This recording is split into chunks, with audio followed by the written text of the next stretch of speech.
You can hard pivot. You can make that shift after putting years into something. You carry it all with you.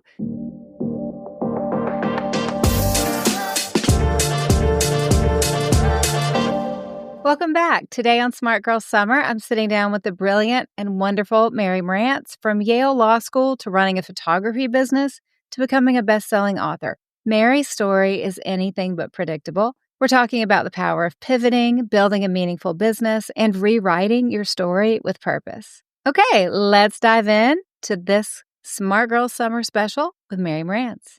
Mary, welcome back to the podcast. Now, first question for you. As a Smart Girl Summer smart girl, you did go to Yale for law school, but then you became a wedding photographer, and now you are an author, who you have a podcast, you coach women.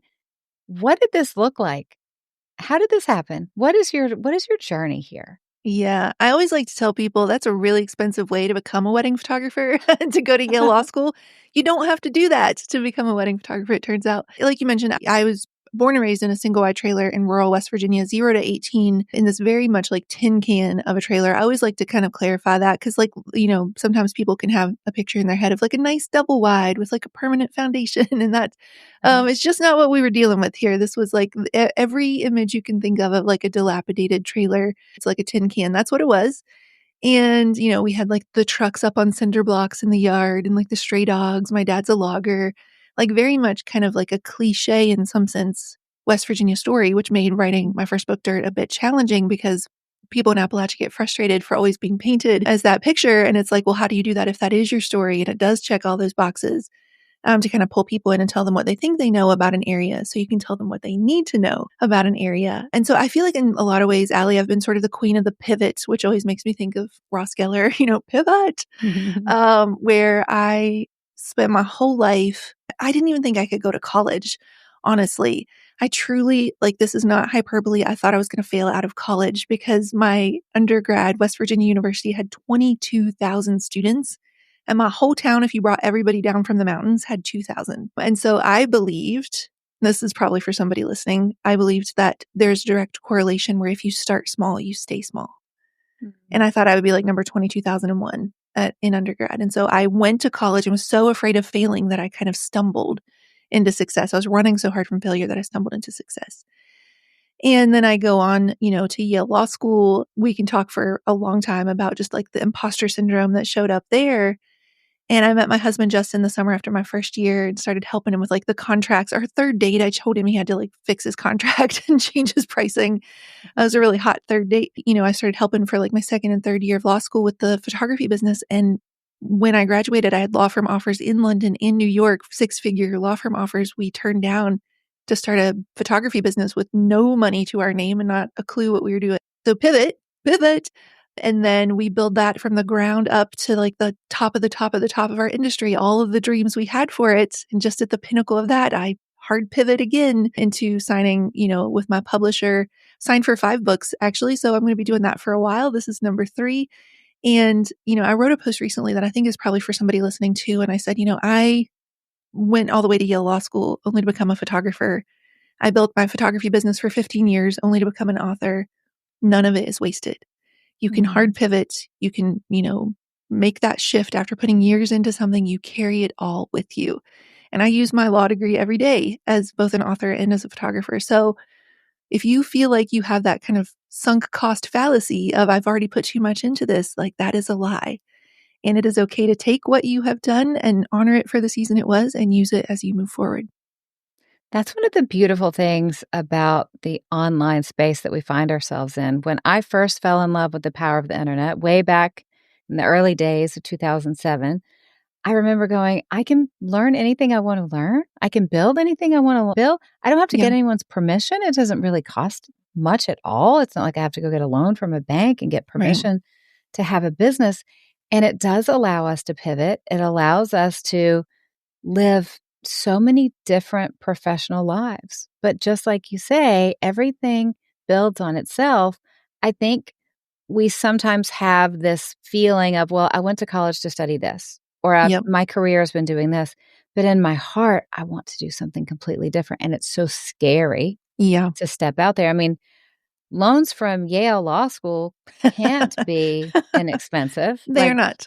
I mean, the amount of strength and courage that you had to step out is just huge. And of course, you killed it as a photographer because you had that grit to you Mm, to go. But yeah, I love the reminder that everything we're doing builds on the next thing. That mhm. whatever it is we're going through, whatever it is we're learning, whether we're in seasons professionally of learning or earning, sometimes both, it's Yeah. going to build to the next thing. I just want to know, for you as a wedding photographer, where along the way did the itch to write a book come that you just had to scratch?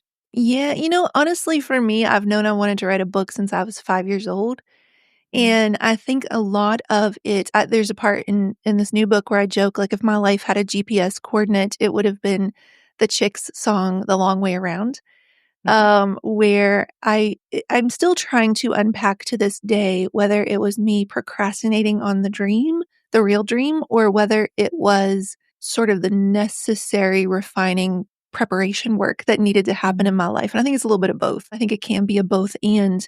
By the time I was in high school, I was already doing what I describe in my second book, Slow Growth Equals Strong Roots, as becoming the most put together woman in the room. Not mhm. because we would ever call ourselves that, and not because we ever wanna make anybody else feel small, but because we think that's who we have to be in order to show up, to be invited to most tables. Right. And so, high school was class president, prom committee chairperson, head cheerleader, I'm checking all these boxes. College is the debate team, president of these clubs, like winning the biggest award my university offered.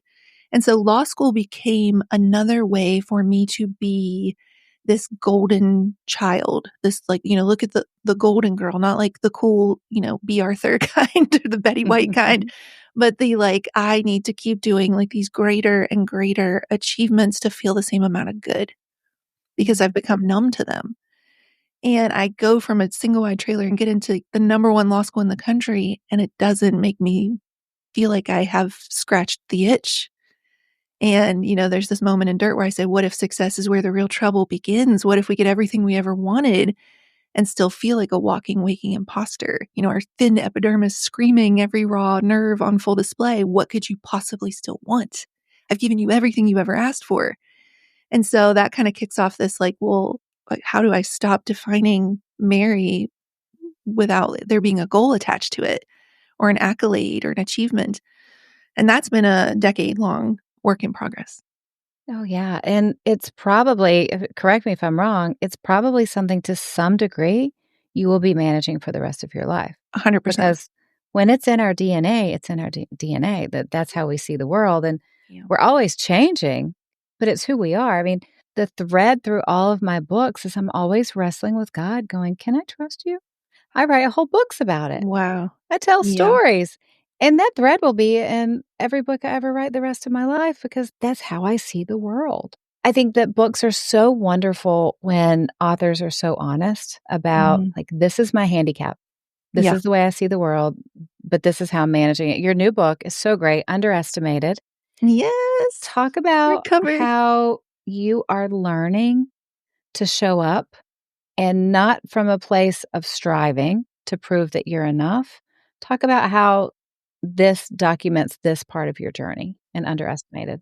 Yeah. You know what's interesting, Allie, is that I thought for a long time, and I talk about this in Underestimated, I thought for a long time I was an Enneagram 3, like a very clear Enneagram 3. Mhm. And a few years ago, I had Ian Morgan Cron on my podcast, and he said, you're not supposed to type other people, but like just look up self preservation fours. And it was like my whole world just opened up because self preservation fours are, none of the Enneagrams are who we truly are. They're the mask we put on because we think that's how we earn love. But my truer mask is the four, but they will achieve to try to get to safety.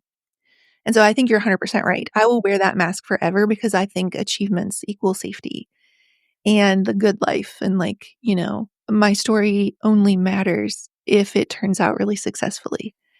Can I pop in? I want to say something that I think we both have in common. You grew up in a trailer. My first home I lived in was a trailer, a little Mm, tin can of a thing, and grew yep. up without resources. And I'm a self-preservation 7. It was Ian who said, because I said, "I don't show up like every other 7. I'm not the party girl. That's not me." Yeah. And he said, "Oh, you're self-preservation 7." And it all made sense. And I can't help Interesting. but wonder, especially for maybe men too, but at least for women, if we do come from a moderately traumatic background or a background of not having enough and not being safe, how Mm, can we be anything but a self-pres version of ourselves? Because yeah. it is baked into our DNA of, am I going to be okay? I need to Mm, make sure I'm going to be okay, right? yeah. So so if achieving equals safety to me, what is your equal Mhm. safety? Options more. Oh, okay. Yeah. I Okay. if I like something, I like 10 of it. Yeah. Okay. I build safety through friendships, through Mm, businesses, through, business opportunities, that sort of interesting. thing. Yeah. Interesting. Is that because you felt like you were gonna get pigeonholed into only one future based on how you started? Like, is it that kinda option? I was never worried about it. I just the joke in my household is I'm a woman who has a lot of kids and a lot of businesses. Yeah. I think I'd really just like a lot of things. Remember the old movie from the '80s, Dead Poets Society? You Yeah. wanna suck the marrow out of life? Yeah. That's me. I never wanna be stuck without options. Okay, so Yeah. that's interesting because in slow growth, I have this part where it's like, there's like 35 entries, and one of them is eventually my antidote to scarcity became an experiment in excess. And it's talking about having more sweaters, stacks of sweaters than I could ever have enough versions of me to wear. And like how Absolutely. you put on Yeah. the like costume of other people. So that's interesting. Yeah, I have to So limit it. I have to keep it in check. Like, I have these yeah. businesses, stopped with the children at 5, you know? Yeah. Yeah, 'cause, Interesting. otherwise, I will get into the cycle of more, just for more sake. Mhm. Yep. Yeah, but, Yes. okay, as you were saying. Yeah, so, that has been sort of a lifelong journey, right? And I have very, very much tapped into the sort of the journey of underestimated of cut is really ultimately about unraveling ourselves from having to be the underdog in order to achieve the work we were put here to do.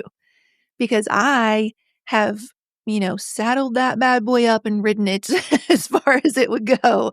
One of my favorite lines in the book is, it's talking about how other people's doubts have become the singular voice of reason in our head, this, Mhm. auto-tune and amplified voice. Some of us, it keeps us stuck right where we are, but others of us, in a true Jeff Goldblum worthy life finds a way, adapt or find yourself extinct moment of clarity, we take those petrified doubts, inject them with every ounce of survival mode wired right into our DNA, and hatch an entirely different species of success altogether. We take their doubts and we turn it into jet fuel. And I have lived on that jet fuel for almost 45 years of like, I will show you wrong. Like there's a two word indictment in this book that is like an indictment of myself. In that section, I talk about then we become, the patron saints of the underdogs, whatever, these keepers of every perceived slight, perceived slight. So I will perceive slights where they don't exist. Sometimes they exist, let's be clear, but I'll perceive them even when they don't exist because I need the fuel to fire me to keep going. So that's a big part of this, like the whole idea of like achieving equal safety. Both Dirt and Slow Growth have this imagery of the girl in the red cape running from the big bad wolf. And it really boils down to if the girl in the red cape needs to keep running from something to success, then the big bad wolf can't stop chasing her. And so we twist that thorn in its paw to send it roaring into fight or flight mode anytime we need it.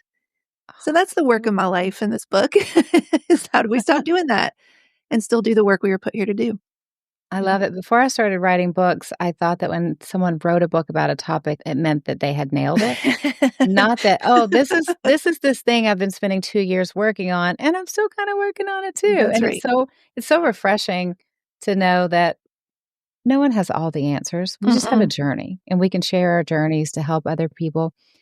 For you with your work, what's something that you used to believe, but you no longer think is true?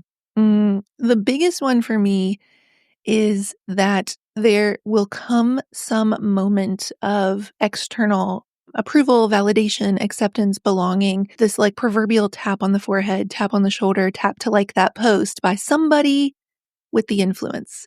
And if they Mhm. could just see me, then I will have arrived. I used to have a legitimate recurring dream. This is not for artistic purposes. This is a legitimate recurring dream where I'm working my way through a crowd, holding dirt, trying to get to an author that I look up to, that if I could just place that book in her hands and, like, open it up and show her what's inside, like, point to any of the really pretty paragraphs that exist, then she would look me in the eye and go, "Oh, wow. You got what it takes, kid.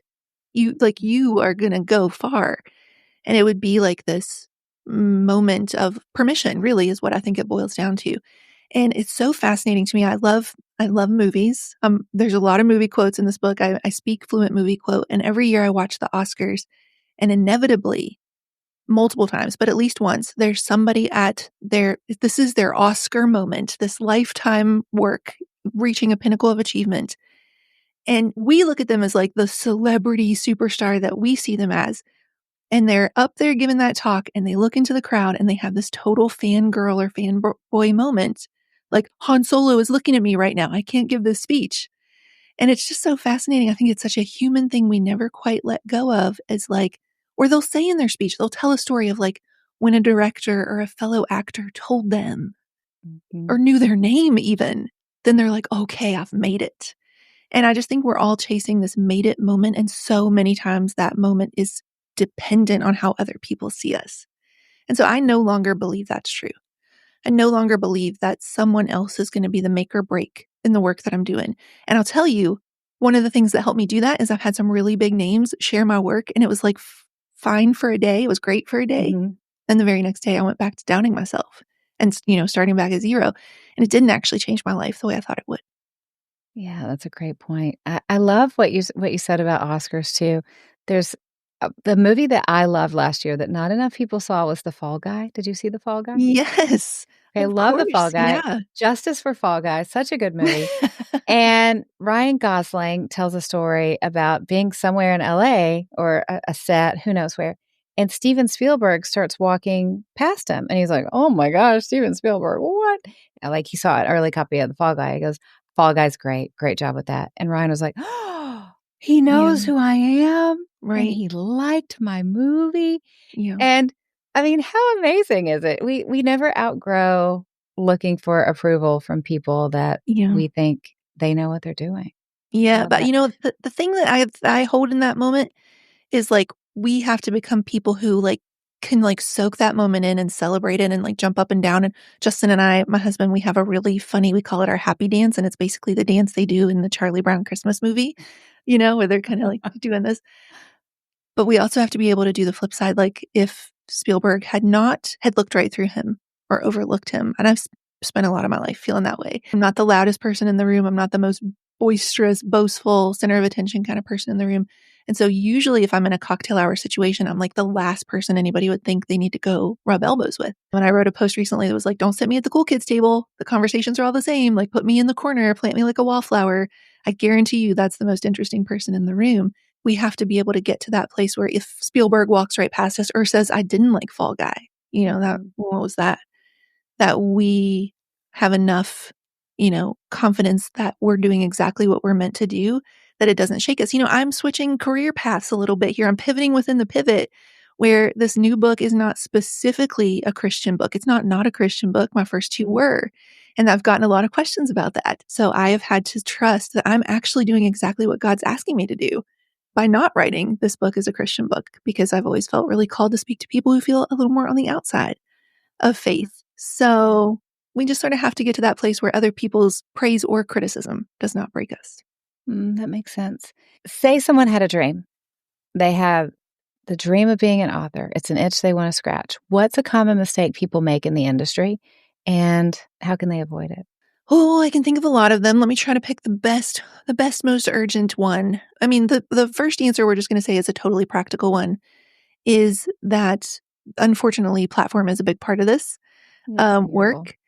Yeah. And I am sort of the belief the way people find you trains them on how to think about you. And so I am often counseling my own writing course students to kind of have their best package sort of put together, even if they're not where they want to be platform wise, to be able to show how that's growing consistently and predictably. So that's like a really practical answer.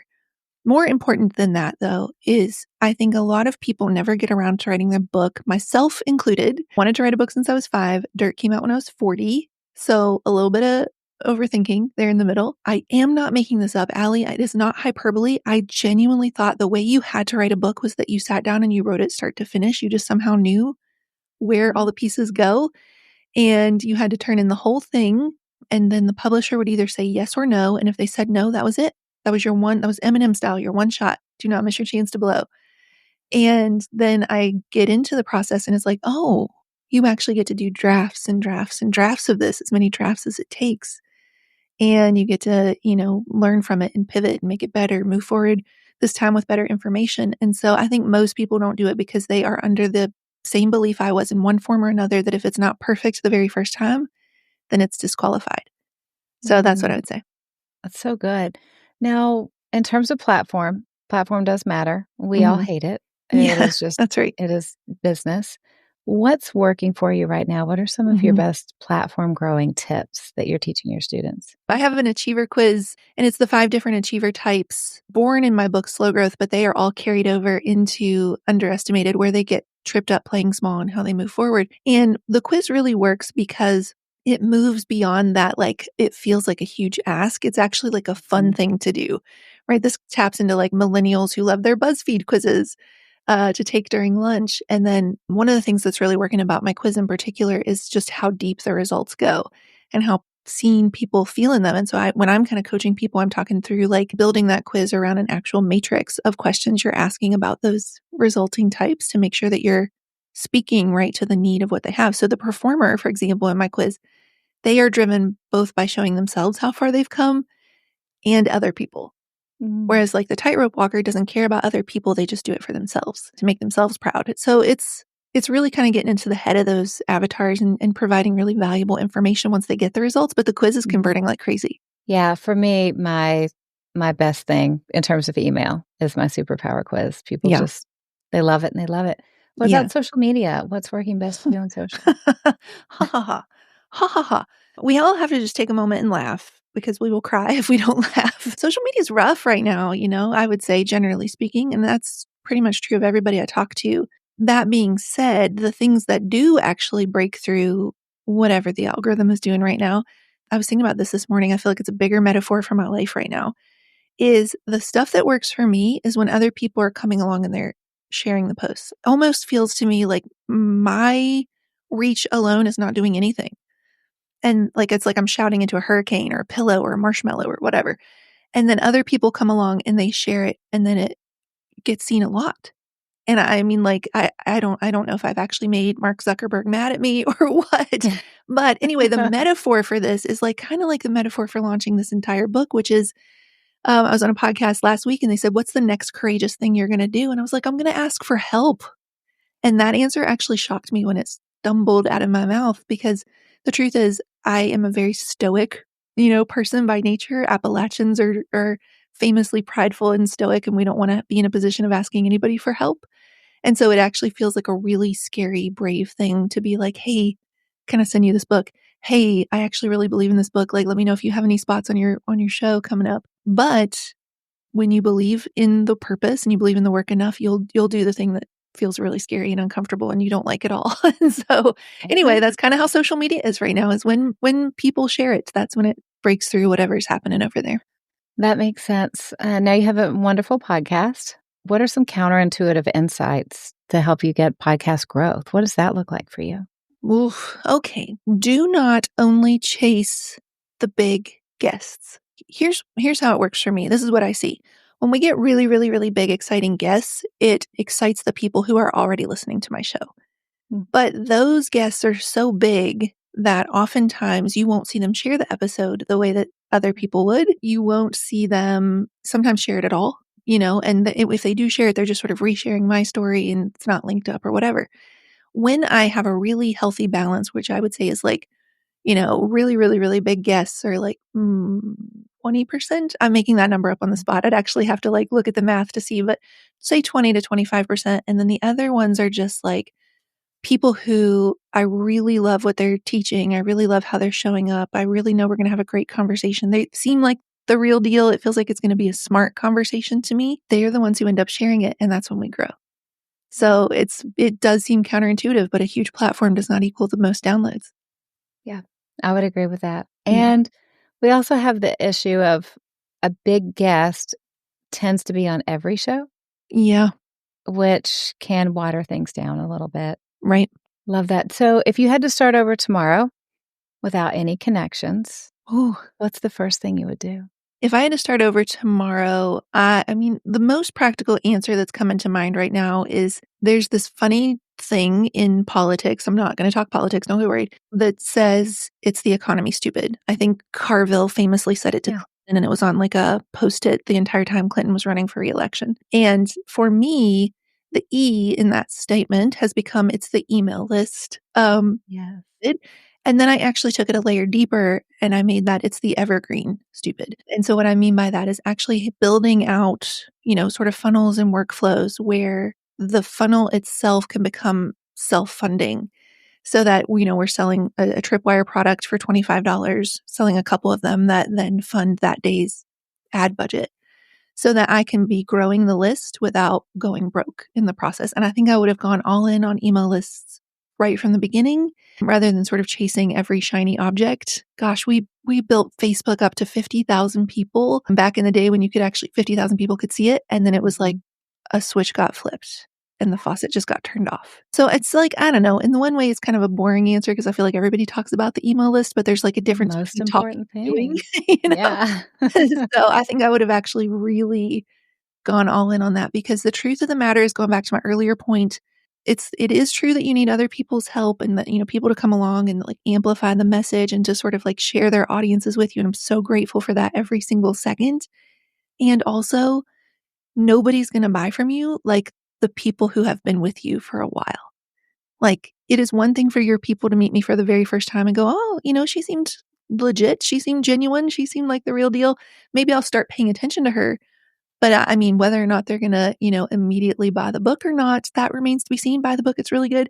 But so, Mhm. like, what will happen is they will then become part of my orbit, and I will be able to be the real deal with them and speak life into them and do life with them, and then along the way, we'll kind of go through that awareness to conversion to customer to ascension to evangelism sort of cycle where in the beginning they only sort of care about me to the extent that I can help them, but by the end of that cycle they care about me because they care about me and I care about them. And so yes, I would say building your own group of people that you're actually really showing up and serving. Consistency is a huge part of that. I'm not very naturally good at consistency.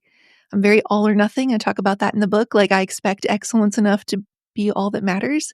Yeah. And it turns out people don't care how good you are until they know how much you care, that whole thing.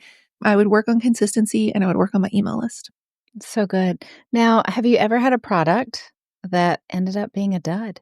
You thought it was brilliant, Ooh, thought it was amazing? I mean, yeah. I probably have 10. Yeah. Yeah, slow growth breaks my heart every time because it's such a beautiful book. It's literally beautiful in the sense that, we have mine and Justin's photography in there, our editorial photography of ballerinas and the masqueraders in there and the illusionist, and it's really stunning photography. A lot of it from a photo shoot we did in Venice. I think it's really beautiful writing. I have heard from people who've actually read it that it hit them and that achiever part of them right when they needed it most, that their whole worth was not, wrapped up in their achieving. But for whatever reason, it just did not take off the way that dirt did. And so there's always kind of that dream because books are sort of evergreen that maybe this one will send people backwards, that they'll find the first two. And I was talking about that the other day with a friend. I was like, I feel like I have built this really beautiful amusement park over here with all these incredible rides. And like we forgot to build the access road. So I think once people find it, then they love it. But there is some of the work of my life is one of the most common things I hear from people right after I've spoken on stage or they've read one of my books is, how have I never heard of you before? I'm like, this is the story of my life, going back to feeling like that overlooked one in the room. So slow growth is the very short answer to that long winded answer. I really wish that one would get a second wind. Yeah. All authors, I think, have a certain book that we go, "Ugh, that one's so good. Guys, Yeah. come on." Yeah. Come If on. someone shadowed you for a week, what would surprise them the most? How much time I spend in sweats, how much time I spend dancing in my kitchen or my second floor living room, how many clementines I eat in a day, it's like Mm. 10. I'm not kidding. It's like 10. I take 6 clementines with me to bed every single night. how much time I spend saying to my husband, will this ever matter? Will I ever Mm. matter? Will this ever be enough? Will this ever get out there? I don't know that this would surprise them, but maybe just the sheer extent of it, like how much, like how hard I work, like how much I work. It's more than you probably are even guessing. I would like to know because someone asked me recently, what are your hours during the day? Mm, And I'm an 8 to 5, mm, and then I normally work on Saturdays too, unless I mm, can't. But I've cut out evenings. But the first 10 years of my career, it was evenings too. yeah.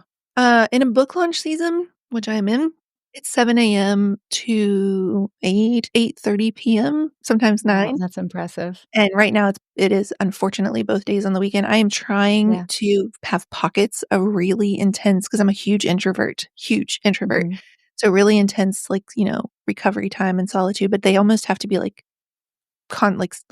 balsamic reduction, like concentrated recovery Yeah. time, just because there's so much to get done. As we're recording this right now, we're, 11 days, 10 days from launching, and so that's gonna be a much more intense season than usually I would do, and my normal work hours, I would say, are more like what you described, where it's more of like an 8 to 6 Do kinda you get deal. post-book depression after launch is Yes. over? Yeah, I Yeah, I get mean, it I all heard the time. somebody say it was, like, postpartum, because 'cause you've Yeah. just, like, birthed this thing into the world, and there's that inevitable kind of just, like, crash of hormones and exhaustion and all of it, hormones being more for the literal postpartum.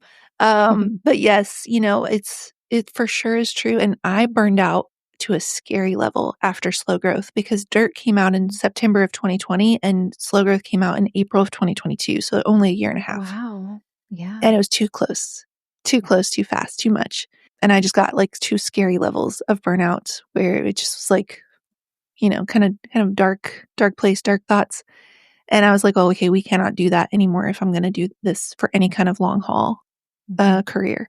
I've been really proud of myself this go around of the times when I'm like, "No, I'm not gonna do that. I'm gonna do these Good. 4 things really well, and we're not doing anything else." How did you recover from burnout? What did that look like for you? Well, I mean, it's now been 3 years since Mhm. that book came out before this one's coming out, so it was just a long, long time of, like, we gotta get back to basics of Mary the houseplant.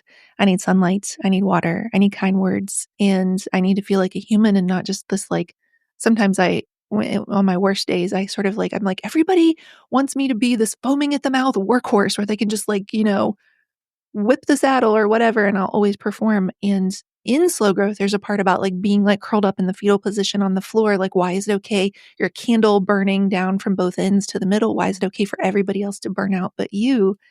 And so I think it was just like, okay, we gotta reset the mechanism, like, what are the basics? Oxygen, food, sleep, water, moving our bodies, and, then we can slowly add things back in. But, I mean, I just sort of dropped off the planet for a while. Really good that you spent time taking care of yourself, though. I It told my is. husband recently that I had an idea for book number 6, and I called him and told him, and he took a breath and he goes, "Oh, golly." And I said, "What does 'oh, golly' mean?" He goes, "Well, you're kind of a mess for a year and a half when you write a book." And I was like, "Yeah, that's part of it. Yeah. Yeah. I don't think people know. I said this the other day, like, it is a gift that I didn't know what I was in store for Yeah. 6 years ago when I signed, or I might have been like, just kidding. Just kidding." Like, this is the, work I feel like I was created to do, and it's the hardest work I've ever done. I never burned out as a photographer the way I burned out after 2 books as an author, in Yeah. 15 And years again, as a I'll say photographer. you achieved at Yale Law School, and you were like, you're like Elle Woods. What? That's hard? But writing a book, that fried you to a crisp. I mean, 100% though. it's a Yeah, real thing, yeah, yeah, and that's one of the reasons, not just for authors, but for every segment that I bring on women to Smart Girl Summer so we can tell the real deal of what it looks like because it seems very glamorous from the outside, and mhm, to some degree, it is a champagne problem, like, "Oh, you burn out writing books," right? Like, right, I would love to write books, and I feel like we both totally acknowledge that, but just to know, like, this is a real grind, yeah, and it takes a long time, and it does take a lot out of the authors. Not only is it good for women who want to write books to go, "Okay, this is what it takes, and this is what it looks like behind the scenes," yeah, but I think it also just gives a fuller vision and understanding of what an author's life looks like. So thank Mhm. you. Thank you for Yeah. sharing. Yeah. Yeah. Are you ready for some fun questions? I'm ready. I mean, we've had a bunch already. Yeah. We already They've know all your been Enneagram, so we don't need that one. What's something different or interesting that you take with you when you travel? what is something I take with me when I travel? I mean, I don't this probably doesn't count because 'cause I'm not, like, bringing it from home. Although that's not true. I put some in my purse, but honestly, like, when I get somewhere, we're getting the clementines because I was about to say it's clementines, isn't it? I'm addicted to clementines at this point, but, like, listen, you don't need vitamin C serum when you're ingesting 6 to 10 clementines a day. I'm just kidding, I use the serum too. Mhm. Yeah, I think it's probably the clementines. It's like creature Yeah. comforts, you know? Mhm. If I can travel with my Yeti, I do, so I have water. I just went to Nashville for a couple days, and I carried on, so I didn't have room for to bring my Yeti, and I realized, like, I drink a lot of water, and I was just basically super dehydrated that entire trip. So yeah, I think it's anything that feels like home. If we can travel with my husband and the dogs, we do that because it just gives me like that safe place to land when I come back home, at the end of the day from whatever we're doing, speaking at a conference or what have you. It's just nice to have like I'm a creature of comfort for sure. I love that. What about favorite new skincare or cosmetic? What do you like? Clementines, no, I'm just kidding. I'm just kidding. I'll Just rub tell them you right on. yeah, I'll tell you my answer, golden hour. Golden hour from Ursa Major, I would give that thing out as, like, Christmas presents to everybody I love if I could. It is incredible. What is it? So Ursa Major is the company, golden Mhm. hour is the name of the product. It's like a whipped yellow cream. It sort of smells a little bit like honey. You put it on and it's really, like, rich and luxurious, but then it absorbs really quickly, so you don't, like, walk around feeling tacky, Yeah. sticky all the time, and it's just I don't know, if you feel, like, lit from within, and it's just very, like, soothing to my skin, and I love it with all my heart. Okay. That is why I asked this question. I've never even Mm, heard of it. yeah. Okay, that's great. What about if you have sensitive skin? Do you have sensitive skin? I would say that it's fairly sensitive, and I think And this it would be doesn't fine. it doesn't cause any Mm-mm. stingy? It is a Oh, tiny bit stingy when you first put okay. it on, a Mhm. tiny bit, but then it goes away really But quickly. then it absorbs. Yeah. Okay, I like that. What about a favorite guilty pleasure? Well, I'll tell you one answer that I talk about in the book, and then I'll think of, like, another one originally on the spot. In the book, I talk about one of my guilty pleasures is to follow really cheesy success accounts, with, like, lions and Lamborghinis. Yeah. Roar until you get everything you came for. These are, like, my Bachelor or Kardashians. Like, this is what I love to watch to kinda hate on, and, especially when it's like the internet is horrible, Albert Einstein or whatever, where it clearly was not said by whoever they're saying said it. But sometimes they're really good. And then I'm like, I want to share that, but can I share that I'm following House of Leaders or whatever? Um, I am. They're good. Okay, so that's my answer I talk about in the book. Guilty pleasure as of late is honestly just like Handmaid's Tale is coming back or just came back. So we rewatched all the previous seasons Ooh. to sort of doom scroll and be dark and twisty while watching Handmaid's Tale. Yeah. That's super fun. Okay, last question. What about a favorite app or online tool, a piece of software? What are you loving Mm, right now? yeah, I feel like this is not an original answer, but honestly, I use it so much it is saving my life is Canva. I'm Mm, doing a lot of stuff in Canva. Every day I have to make a new graphic for something, or we just ordered some cards that are going in the influencer boxes. So, as a photographer, we used to live and breathe in Photoshop. And it's yeah. almost like I've forgotten how to use Photoshop now because I use Canva so much. So that feels like such a boring answer. Is there like a fun, non-businessy answer that I could use? Oh, I have the Hatch I have that on my table, my bedside table, which is like the sound machine and you can schedule it to go through like different things throughout the night. You can have like a wind down routine and that is connected to an app on my phone. So, Oh, to get your sleep cycle? mhm. Perfect. Yes. Oh, I love that. Yeah, I see ads for Hatch all the time. I love it. Mhm. Yeah. Love that. Well, thank you so much for coming on the show. Thank you for sharing all your knowledge and your Yeah. secrets, and congratulations on Underestimated. Tell everyone where Thank they you. can find you. Yeah, so I'm gonna tell you about 2 fun things. You knew one was coming. I'm gonna tell you about the Achiever Quiz, achieverquiz.com or marymarantz.com/quiz. The 5 achiever types are the performer, always on their toes, showing other people how far they've come, showing themselves how far they come, but more so other people. The tightrope walker doesn't care who's clapping, but they need higher and higher death-defying feats to feel the same amount of good. The contortionist is our classic people pleaser. We contort because it is easier than to be criticized. The masquerader uses a tricky sleight of hand to shove other people into the spotlight so they can hide in plain sight. And our illusionist in the distance believes that they themselves and all the conditions to begin must be perfect before they can even start. So I'm going to tell you it takes 2 minutes if you take the quiz, 10 minutes if you overthink it. I'll tell you your type and how you're playing small and how you move forward anyway at achieverquiz.com. And then on namethefear.com is where we have all the book information. And we actually have up the entire first chapter for free that your people can go and download and start reading today, get a feel for my writing. It is sort of very lyrical and visual metaphors. There's a lot of fun plays on words. I had a friend say it's like a 74,000 word Taylor Swift lyric. So if you like Taylor Swift, you'll love the book. You'll love it even if you don't. And that's it all at namethefear.com. You can check out all the endorsements and, all the different chapters. All the chapters are super fun, have fun names like chapter 10, Perfectionism is Hiding with Better PR. Check that all out. And then I'm at Mary Marantz on Instagram. Come tell me what your achiever type is. Come tell me if you listened to the episode, if you got the book. I love that. Well, thanks again for coming on the show, and Yeah. thanks for joining us for Smart Girl Summer. Thank you. How wonderful is she, right? This is such a special one. I'm giving away lots of copies of her new book. Just take a picture if you are listening on the podcast, put it on an Instagram story, tag me and tag Mary, and you will be entered to win. If you are watching on YouTube, make sure you subscribed and make sure you're leaving a comment, and you will be entered to win.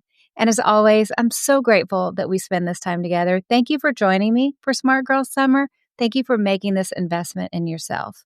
I believe in the gifts that God has placed inside of you. I believe in your dreams, and I know you're making an impact on this world for good. That's why you're here. You're learning something every week. You're growing. You're getting healthier. You're getting stronger to live a more joyful, meaningful life. God has uniquely created you to stand strong and bring something special to this world that only you can bring. So let me remind you, you're stronger than you think. You're smarter than you give yourself credit for, and braver than you feel in the hard moments. And the best part? You're just getting started. It is my joy to get to coach you, to get to cheer you on, and remind you that with God, you have everything it takes. So keep stepping up, keep showing up, keep loving well, because you know the truth. You can't break a woman who gets her strength from God. I hope you have a great day, and I'll talk to you again soon. I'm just off. Sorry. Do I want to ask it? Hold on. Yeah, I do. I want to go there. Okay. Okay.